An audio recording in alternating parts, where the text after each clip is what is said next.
nombre es Víctor Zúñiga, soy abogado, litigante desde hace 17 años, con una maestría en Derecho Administrativo.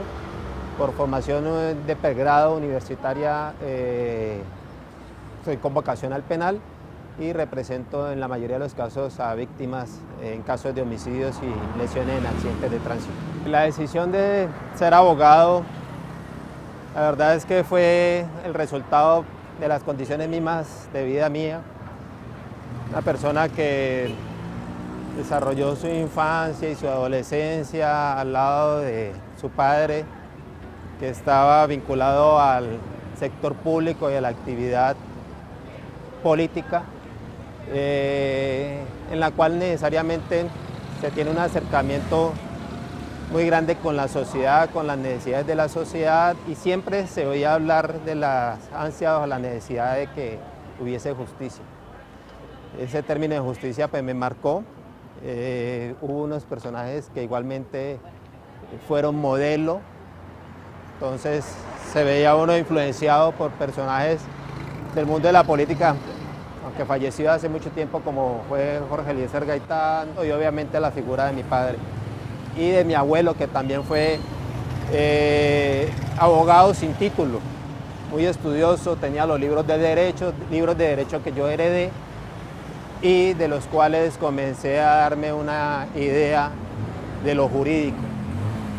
Efectivamente, una vez regresé de prestar mi servicio militar, opté por presentarme a la carrera de Derecho en la Universidad Santiago de Cali, de la cual me retiré para continuarla en la Universidad Libre, en donde pues, procuré dedicarme,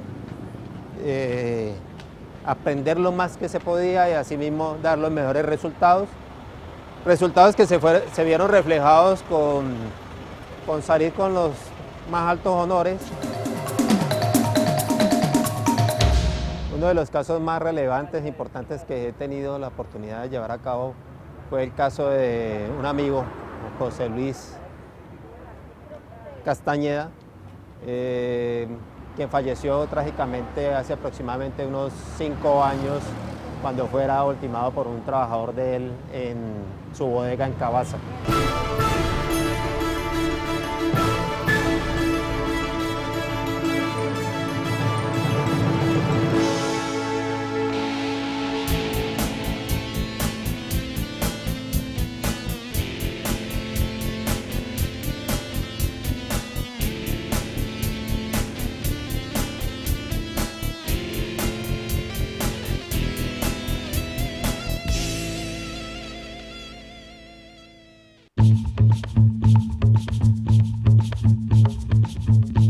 José Luis era una persona oriunda de Girardot, Tolima.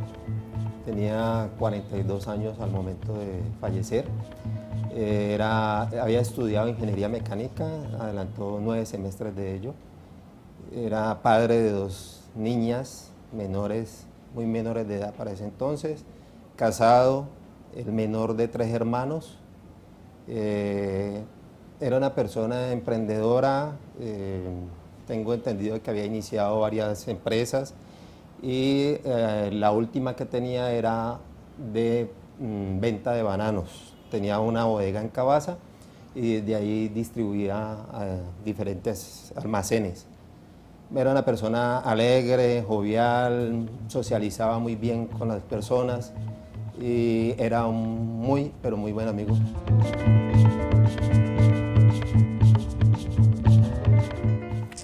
Nosotros nos conocimos, aún éramos muy jóvenes, estábamos en la universidad. Él trabajaba con una empresa en Industrias Lenner y allí, por medio de mi cuñado que nos presentó, llegó a mi casa y desde que nos conocimos hicimos una amistad maravillosa, que fue lo que nos caracterizó a nosotros para de pronto haber tenido el matrimonio que Dios nos permitió tener.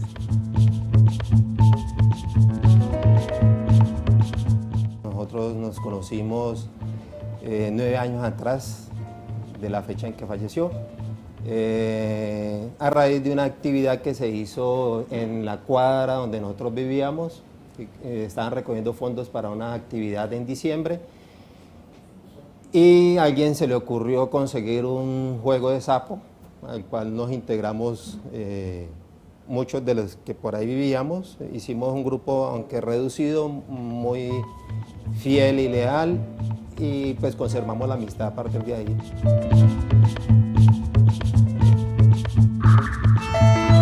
Tuve la oportunidad de conocerlo aquí jugando sapo, una persona agradable, familiar, una persona muy polifacética en su forma de ganarse la vida, una persona agradable, y compartimos mucho tiempo. Compartimos juegos, compartimos dolores de cabeza.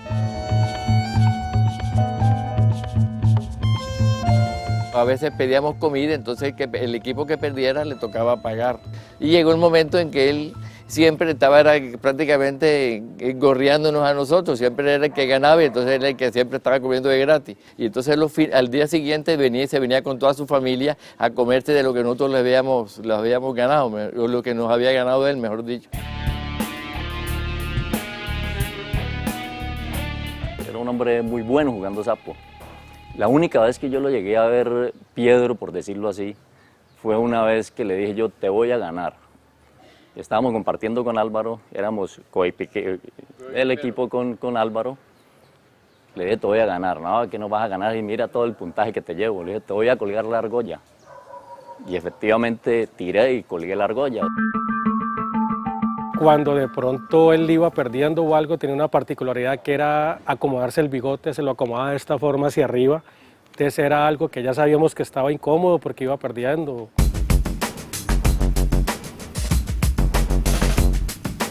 Con José Luis en particular era bien interesante porque pues, nos reuníamos fines de semana, ya fuera a jugar sapo, pero era un sapo privado, no era para el público, o a charlar.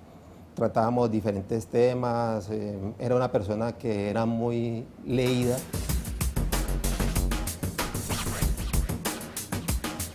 Le gustaba leer, le gustaba prepararse y teníamos la oportunidad de compartir con otros amigos temas álgidos muchas veces de política, del diario vivir de cada uno, y pues entramos en discusiones donde aprendíamos a darle la razón al que la tenía. Se rebuscaba, digamos, distribuyendo lo que eran productos agrícolas. Entonces vendía bananos y entonces a raíz de todas estas cuestiones le pusimos como a manera chistosa le colocamos el apodo del rey del banano. Entonces él se sentía muy elogiado con ese cuento. Pero entonces él tenía una contraparte, y es que él distribuía ese banano, lo traía en una camioneta que nosotros le decíamos la camioneta La Verdolaga, que era una camioneta Renault 12 Break, que era una camioneta que era bastante vieja y bastante deteriorada, pero entonces le decíamos, ¿cómo es posible que el rey del banano esté montado en un cacharro de él?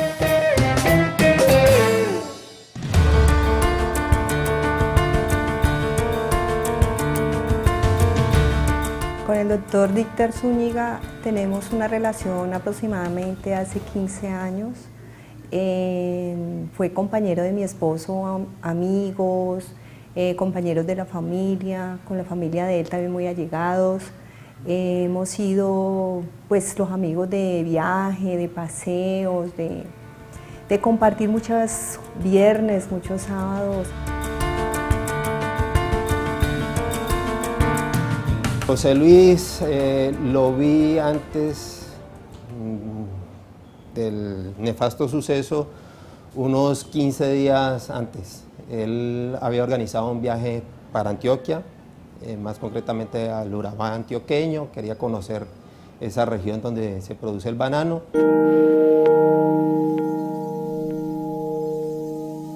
Día 30 de agosto, yo amanecí como de costumbre, con todo en mis pies, con toda mi vida llena de alegría, de mis hijas en el colegio, mi esposo trabajando. Aquel día era el día de descanso para mis hijas y mi esposo tardó un poco en salir de la casa porque el carro se le había dañado una llanta, recuerdo mucho. Aquel día él se levantó normalmente y esperó pues que el conductor le hiciera el arreglo al carro, y fue cuando él se despidió, me dio un beso en la frente, me dijo, mami, ¿me llevas el computador? Porque siempre después de que él llegaba a su empresa, en horas de la tarde, él llegaba a la mía a ayudar también en nuestro trabajo allí en la peluquería. Se fue y había pasado más o menos 1 hora y media, pongo yo, y yo ya casi salía cuando recibí una llamada telefónica por mi celular, donde una voz me decía que por favor me presentara a Cabaza, que había pasado algo trágico, pero no me decían qué.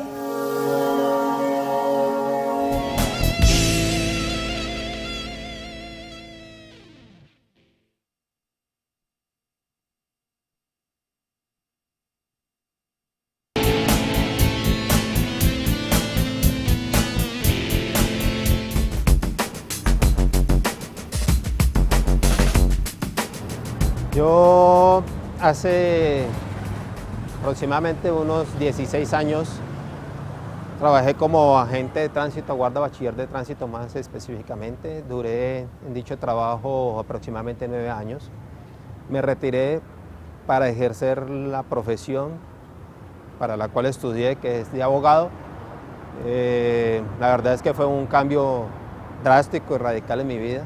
Una cosa es trabajar para una dependencia del Estado, tener un ingreso mensual asegurado, los elementos e implementos para trabajar igualmente asegurados por parte del Estado, y otra cosa es tener un trabajo en la cual el ritmo de vida es completamente distinto, en donde tenemos que aprender a vivir el momento bueno, dijéramos, pero prevenir los momentos difíciles que no dejan de presentarse. Ya la carga de la responsabilidad 100% está en las manos del abogado, tanto frente a sus clientes como frente a sí mismo. Es una profesión que realmente resulta muy gratificante precisamente por los esfuerzos y los conocimientos que hay que emplear a fin de llevar un caso a buen término. Pero resulta muchas veces frustrante, si se quiere emplear el término, cuando se encuentra uno con que de pronto el aparato estatal, la administración de justicia, no funciona como debiera serlo. Pero, insisto, la gratificación está dada precisamente cuando uno, a pesar de todos esos inconvenientes, logra llevar a feliz término cada asunto que le es encomendado. El abogado especialista en Derecho Administrativo, Dícter Zúñiga, llevó el proceso penal por el asesinato de su amigo José Luis Castañeda el 30 de agosto de 2008. Ese día, la esposa de José Luis no esperaba las noticias que recibiría, pocas horas después de que su esposo salió de casa. Había pasado más o menos 1 hora y media, le pongo yo, y yo ya casi salía cuando recibí una llamada telefónica por mi celular, donde una voz me decía que por favor me presentara a Cabaza, que había pasado algo trágico, pero no me decían qué, y que por favor me presentara y que por favor buscara la hoja de vida del jefe de bodega del momento, que era el Mono en ese momento, pues así se le llamaba al muchacho. Yo no entendía, la verdad es que yo me impacté un poco porque yo preguntaba y preguntaba y nadie me quería decir, más sin embargo yo no podía como conducir hasta allá por los nervios porque la persona que llamó estaba pues impresionada, entonces me fui con mi familia. En el transcurso de Cali y a Cabaza, yo devolví la llamada por mi celular y me contestó una voz femenina. Y yo le pregunté a esa persona, yo le dije, mire, yo soy Cristina, es que me acabaron de llamar que en Cabaza, en la empresa de mi esposo, pasó algo terrible, pero yo, ¿qué pasó, señora? Por favor, ¿usted me puede contar? La señora me dice, mire, yo no estoy autorizada para dar semejante noticia.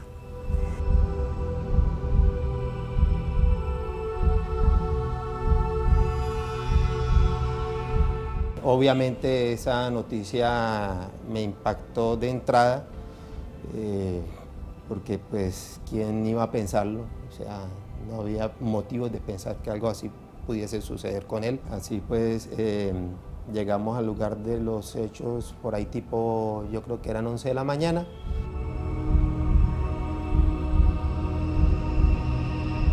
Pues la escena de crimen, la verdad es que ya habían hecho el levantamiento, obviamente que teníamos que confiar de que los investigadores hubiesen hecho un registro al detalle del lugar y hubiesen recolectado los elementos probatorios y evidencia física suficiente que tuviese relación con lo sucedido. De tal forma de que ya en el lugar era muy poco lo que se pudiera pretender, entre otras cosas porque ya se había roto cualquier cadena de custodia, dijéramos, ya cualquier cosa que uno pretendiera suministrar de ahí ya estaba, como se dice, contaminado el lugar de los hechos.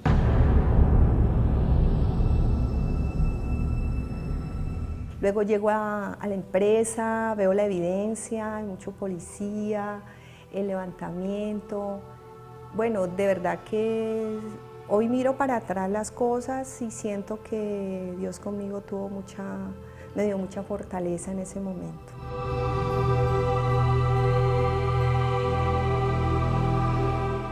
El sospechoso era el administrador, un señor de nombre Jimmy Efren Arcos, una persona aproximadamente 19 años, aparentaba tener más por la serenidad que mostraba y el aspecto físico también decía algo. Era el sospechoso número 1 y único, dijéramos, porque en la forma en que se desarrollaron los hechos era él el sobre el cual recaía las sospechas de lo sucedido.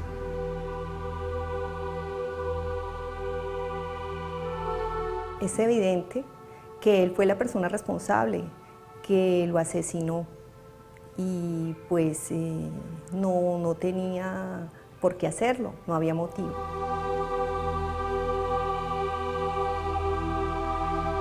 El asunto con este joven Efren es que era una persona que estaba instruida o capacitada para el trabajo que estaba realizando, que era la maduración de bananos, cómo empacarlos, despacharlos, una cantidad de cosas que lo hacían una persona ágil e imprescindible, dijéramos, para el negocio. Bien tuvo algunos inconvenientes, con él los superaron, lo dejó trabajando y después depositó toda su confianza y pasó lo que pasó, que no es otra cosa que lo robó. Y eso se demostró dentro del proceso.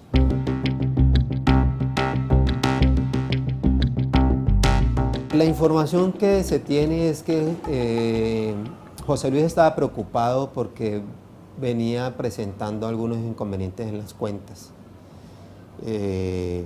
Las cuentas no cuadraban. Entonces ese día, después de regresar de su viaje, había decidido charlar con el señor Efren, mirar las cuentas y aclarar cosas. Tenían precisamente esa cita establecida para ese día, él fue a cumplir con ello. Lo más seguro es que se iba a dar cuenta de todo lo que venía faltando. Eso de pronto generó algún tipo de inconveniente al interior de la bodega, pero todo suena como que fue premeditado, ¿no? La necropsia indica claramente que José Luis recibió un disparo que ingresó por la región occipital lado izquierdo, que salió por la región frontal lado derecho, de atrás hacia adelante, de abajo hacia arriba. Lo que indica es que José Luis seguramente estaba de pie, él de pronto está en una posición más baja, aprovechó que le dio la espalda y lo asesinó.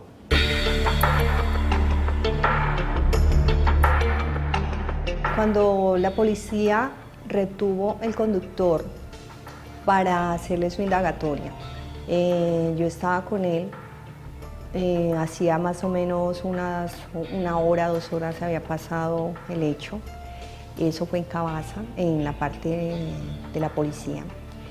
Entró una llamada al celular del conductor y los celulares los tenía la policía en ese momento. Entonces ellos le dijeron al conductor que contestara y era él, era la persona, pues el asesino, donde le decía que mucho cuidado, que estaba en altavoz el celular, estábamos escuchando 2 personas de la policía, el conductor y yo. Era cuando le decía que pilas, que mucho cuidado, que cómo estaban las cosas, y el muchacho solamente le decía que por qué lo había hecho, el para qué lo había hecho. Entonces él no le daba ninguna razón.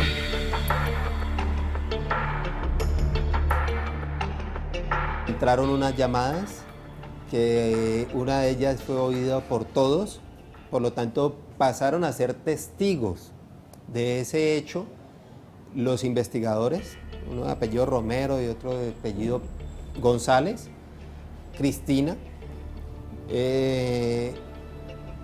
en la que se pudo establecer de que efectivamente él estaba vivo, estaba gozando de libertad y que pues estaba llamando la atención al otro pues para que a él no le iba a ocurrir nada.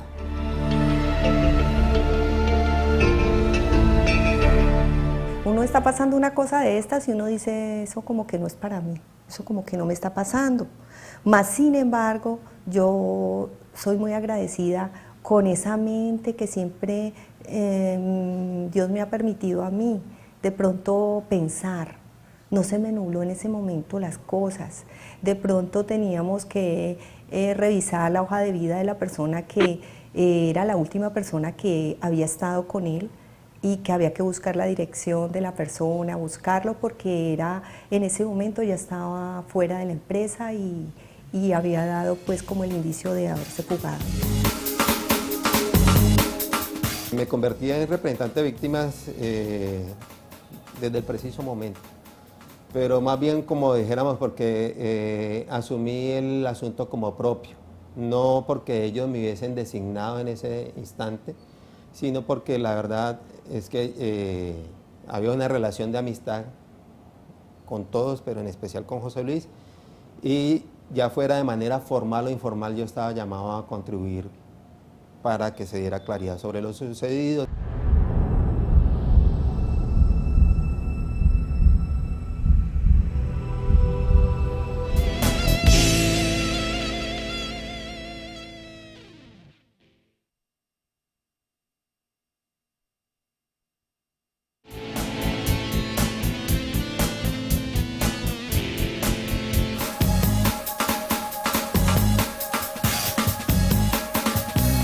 Yo desde un principio comencé a ejercer la profesión con mi esposa, con Mónica.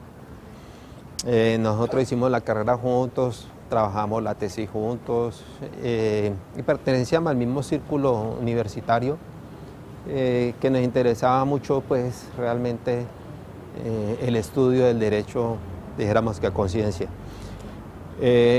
A partir de que yo me retiro del tránsito es porque creo que las condiciones están dadas para ejercer por fuera la profesión, toda vez que ya se venía trabajando con ella en una oficina. Entonces, es muy bueno en tanto que resulta ser un apoyo importante en el ejercicio del derecho, el poder tener a alguien al lado con quien compartir no solamente las cuestiones personales y familiares y sociales, sino también las cuestiones que tienen que ver con el ejercicio mismo de la profesión, de estarnos actualizando, de estarnos informando, de estarnos cuestionando sobre los hechos, de estarnos compartiendo información. Todo eso realmente es un apoyo grande y pues que se ve reflejado pues, en los resultados de los procesos que uno tiene a su cargo. Producto de esta unión tenemos 2 hijos, David y Oriana, uno ya de 21 años la niña de 16. La verdad es que hemos procurado inculcarles lo que nos parece fundamental y que nos deja precisamente el ejercicio de la profesión es la responsabilidad, la seriedad, la justicia para con los demás, inclusive con los más débiles, aun cuando pues dijéramos que ese es derecho, pero derecho aplicado, tanto así que ellos pues, han optado por coger hacia carreras muy distantes a las de nosotros. El hijo mayor está terminando su carrera de arquitectura, que es para mí un arte, y mi hija pues se ha dedicado mucho a lo que es la música, el canto, y se siente atraída por lo que es la comunicación social. Pero sus valores han podido cimentar lo que tiene que ver con esto que les digo, o sea, procurar ser rectos, correctos, justos, ser unas personas proactivas con la sociedad, con el medio ambiente, con los animales, con las personas que más requieren de la ayuda de otros. Y eso se ha visto reflejado y por ese lado está uno más que tranquilo. El 30 de agosto de 2008, el empresario José Luis Castañeda fue asesinado en una bodega de Cabaza. El representante de las víctimas, en este caso, fue el abogado y amigo personal de la familia, Dícter Zúñiga, quien tenía claro que el asesino era el administrador del negocio de José Luis, un joven que el día del incidente se encontraba a solas en una bodega con su jefe. Era una persona que tenía cierto manejo dentro del negocio. Ese día se mostró muy nervioso a los ojos del conductor de la camioneta. Intentó por todos los medios distanciarlo del lugar de los hechos, enviándolo inicialmente a comprar una gaseosa.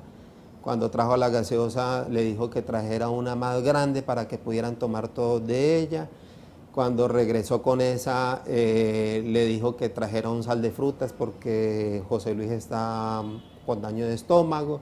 Cuando ya trajo el sal de frutas, le dijo que él estaba allá adentro haciendo un inventario.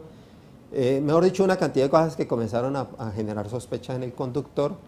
Él, al ver eso, pues acudió donde un vigilante para que le colaborara.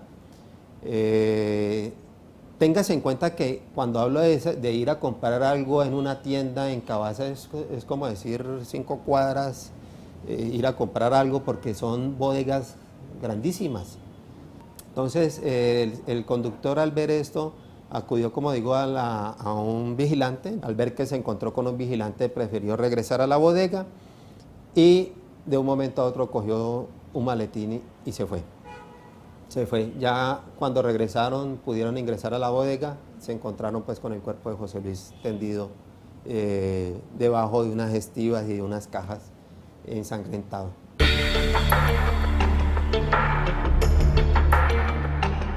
La prueba como tal no estaba, pero ¿cómo así que una persona acaba de estar conmigo y en 5 minutos te pierdes, apareces una persona asesinada?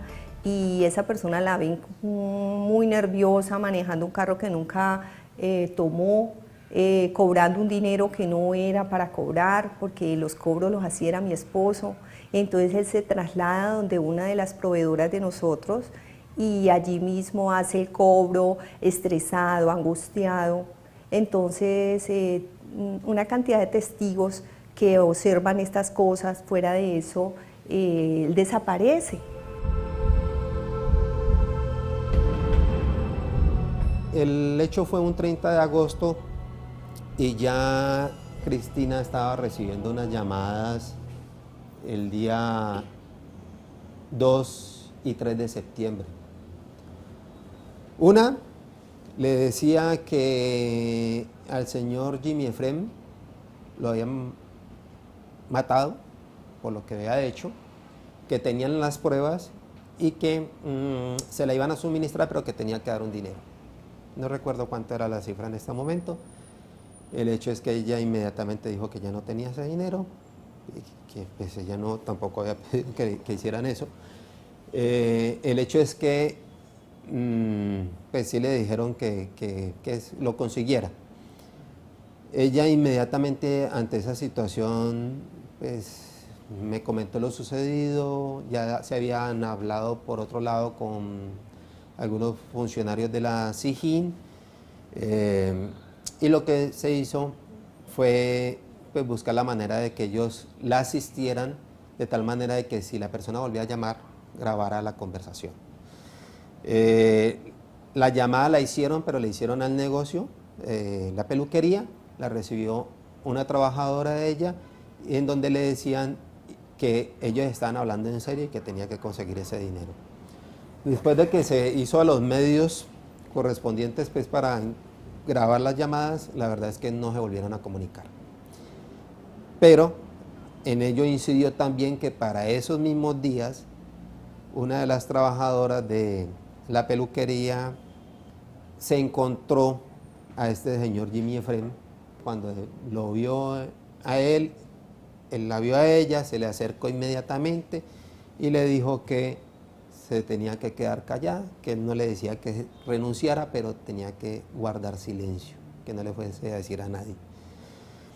El hecho es que ella no guardó ese silencio, sino que inmediatamente lo informó, por fortuna, y eso obviamente lo que hizo fue desbaratarle completamente pues, la historia al que estaba llamando para pedir plata por la supuesta muerte de este señor.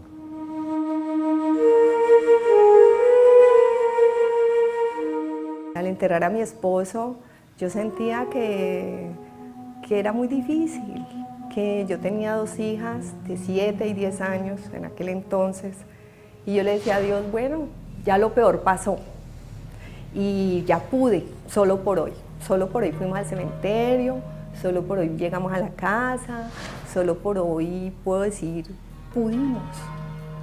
Pues nos duele, nos va a doler siempre, pero ya lo peor pasó. Pero sucedió que posterior al hecho, lo peor no había pasado. Lo peor no había pasado porque empezaron las llamadas de angustia, de preocuparme, de dolor, de fuga, en fin. Entonces fue cuando el Gaula nos dio su protección.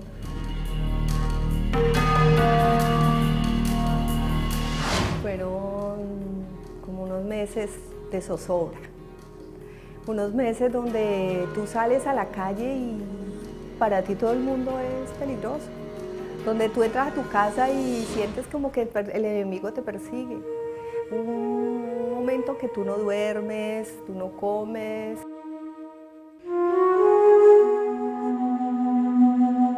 La verdad es que pues, se le advirtió al señor fiscal que esta persona estaba rondando en Cali, que estaba rondando por determinados sectores y que si no se libraba esa orden de captura de manera inmediata, esa persona podría irse a otro lugar y nunca poderlo coger. Esos fueron los argumentos, los recibió el fiscal con sus dudas, pero nos llevó ante una audiencia, ante un juez, y el juez aceptó librar esa orden.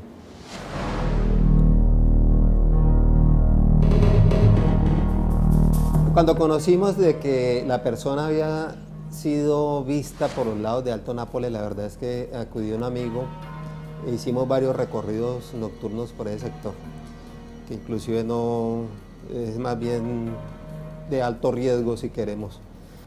Los de la SIJIN estuvieron muy atentos de eso, estaban pendientes, había comunicación con ellos por si alguien lo veía.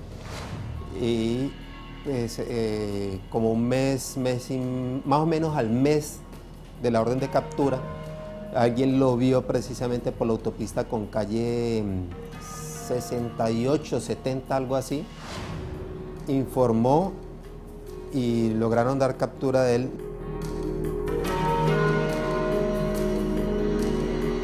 Yo me tomé la libertad alguna vez de hablar con una persona que fue jefe del homicida, donde esa persona me contaba cómo fue su niñez. Fue una niñez muy dura, sin un papá, con una ausencia paterna gigantesca, donde una madre sola levanta un hijo, creo que con un padrastro, y donde la imagen que él tiene de su padre no es muy buena, es mala.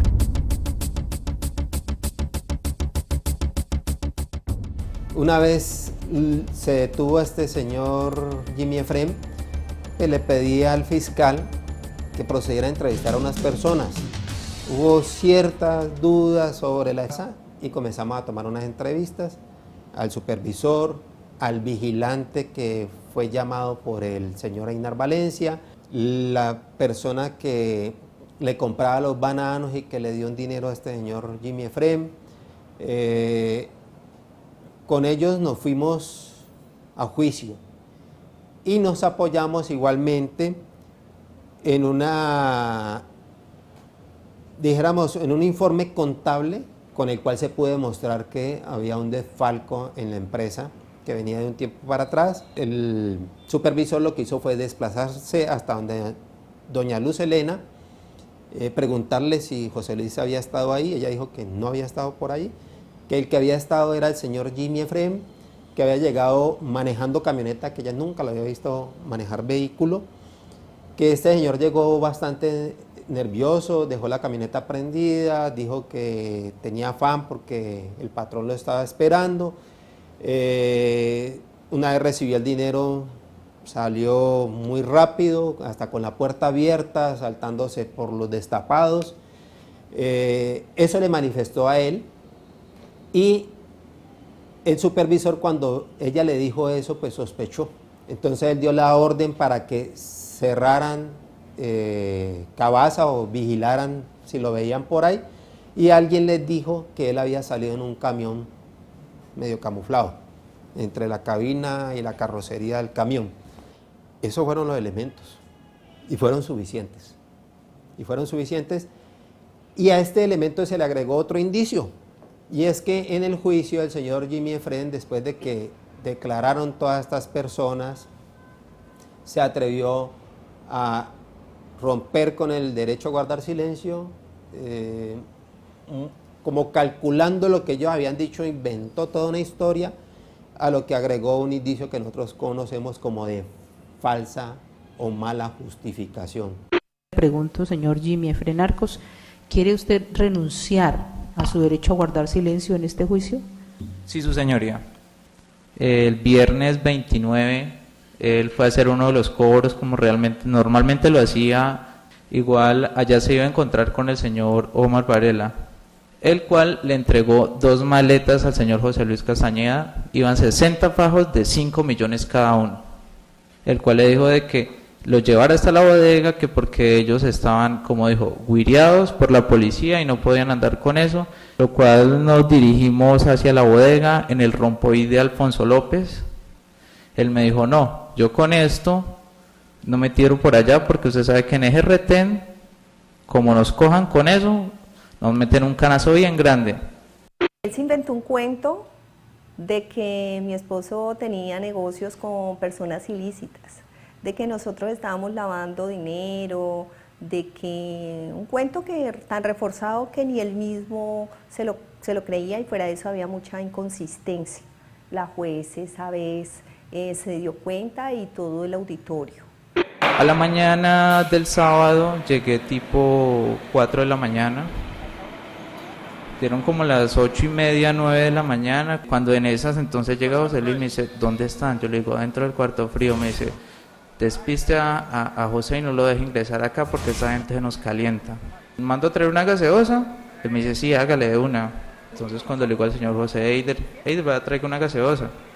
Le di plata, él fue, trajo una muy pequeña o conciencia. Yo dije, no, vaya, cámbiala, que no nos alcanza. Ingresé, estaban discutiendo, José Luis le decía que no, que había un retén, en ese retén le habían quitado el dinero y que él ya no tenía el dinero. Fue cuando salí y uno de ellos disparó.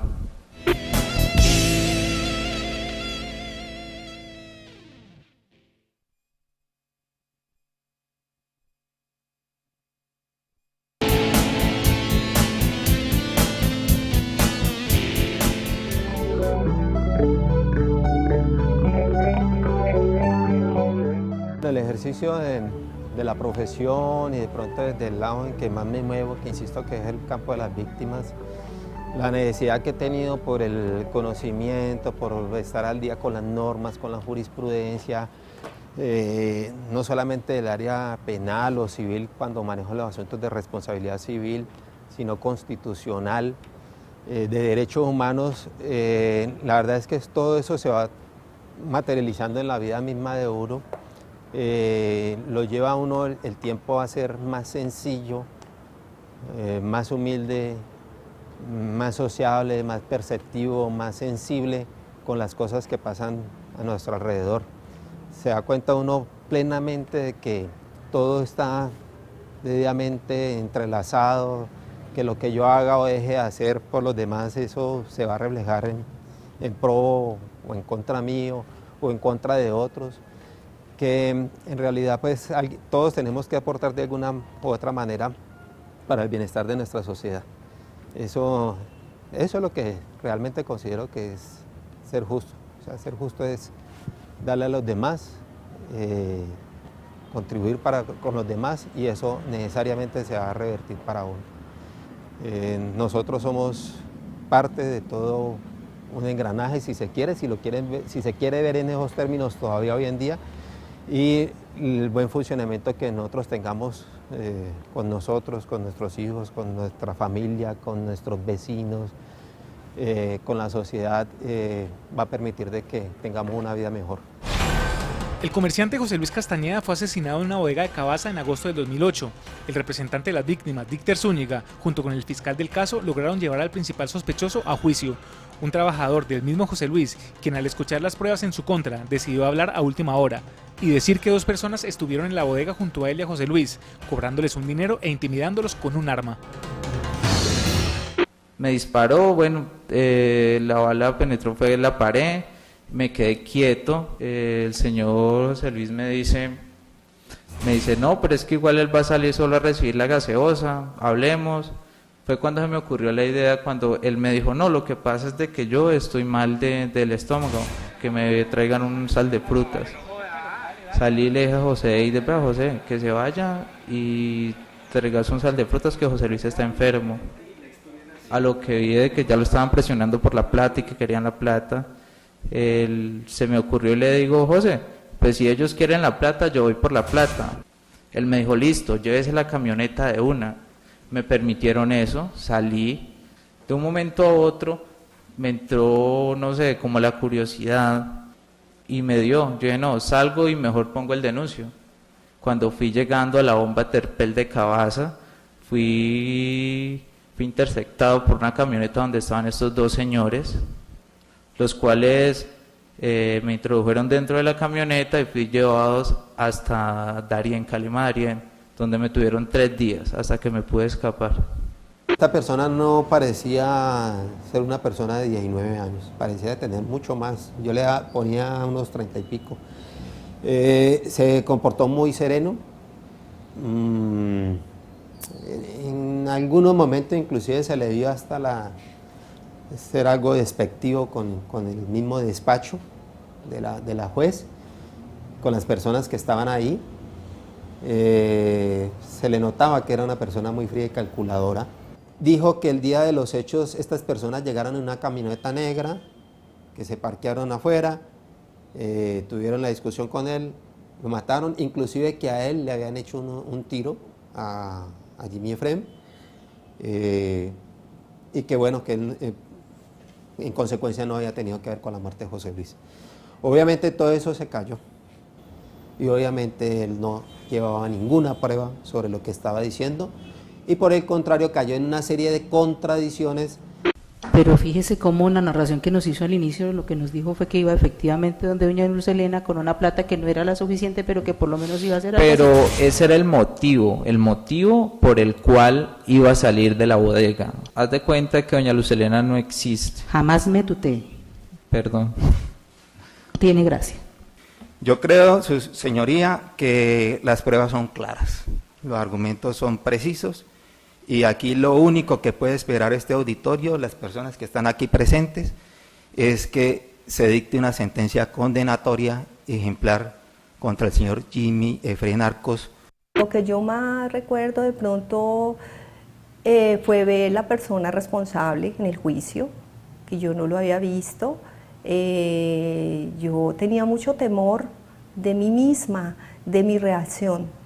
Yo sentía, yo pensaba, yo le decía a Dios, deme capacidad de centrarme, deme una capacidad de tener paz para yo llegar al juicio como debe ser. La verdad es que, por un lado, pues, temíamos de que de pronto él aceptara cargos, porque esa condena sí no hubiese sido justa. Por fortuna no lo aceptó y la condena fue más que razonable. Este juzgado primero penal del circuito de Palmira resuelve condenar al señor Jimmy Efren Arcos a la pena principal de 424 meses de prisión como autor penalmente responsable del delito de homicidio agravado. Esta persona, si hubiese sido más inteligente, hubiese aceptado cargo en un principio, y la verdad es que la condena hubiese sido de lamentar. De lamentar es porque venían todas las rebajas del caso y el cálculo pudo haber sido aproximadamente de unos 12 años. Pero, como no aceptó cargos, se desarrolló el juicio y se llevó a esta sentencia, se le condena por la pena mínima por no tener antecedentes. Y fue esa de 35 años y 4 meses. Por, insisto, homicidio agravado en concurso con porte ilegal de armas.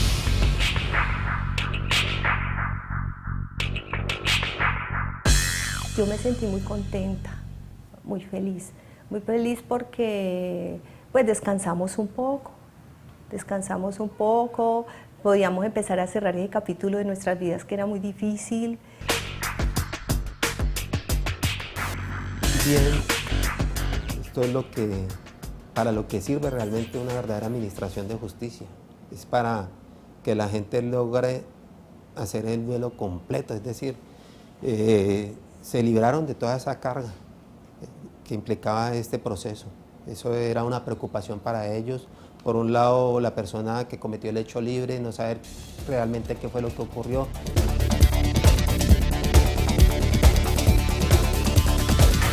No nos volvimos a reunir para jugar este tipo de... porque había una desmotivación completa. Ya no había motivo, no había ganas, entonces tratar uno de venir aquí a sentarse era recordarlo a él, porque él siempre era el que jalaba y el que nos impulsaba, bueno, vamos a reunirnos el sábado o el viernes por la noche y vamos a hablar, a jugar sapo. Entonces él era el que empezaba con la arenga, bueno, salgan que ya vamos a empezar a jugar.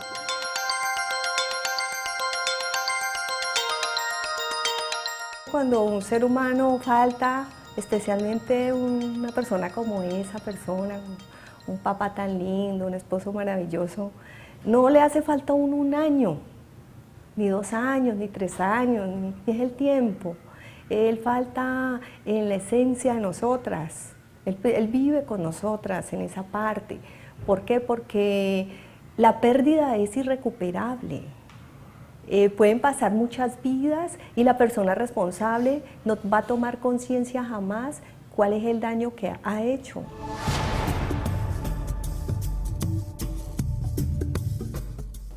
Se cerró el paréntesis emocional, dijéramos. El paréntesis que abrí en el momento en que conocí los hechos y asumí un compromiso con la familia y conmigo mismo como amigo que era de la víctima para cerrarlo y decir, bueno, cumplí, necesitaba estar emocionalmente estable para que todo esto se pudiera realizar como se realizó y ahí sí, como se dice, proceder a hacer el duelo que implicaba la ausencia de un amigo muy querido para mí y para mi familia. Entonces, obviamente, sí, ahí ya me liberé de esa carga y sentí el vacío que nos había dejado José Luis. El sistema funciona, la norma está ahí para hacerla cumplir. Siempre que haya alguien que le haga cumplir, las cosas salen bien y socialmente van a encontrar unas personas mayor tranquilidad en sus vidas. Caso cerrado.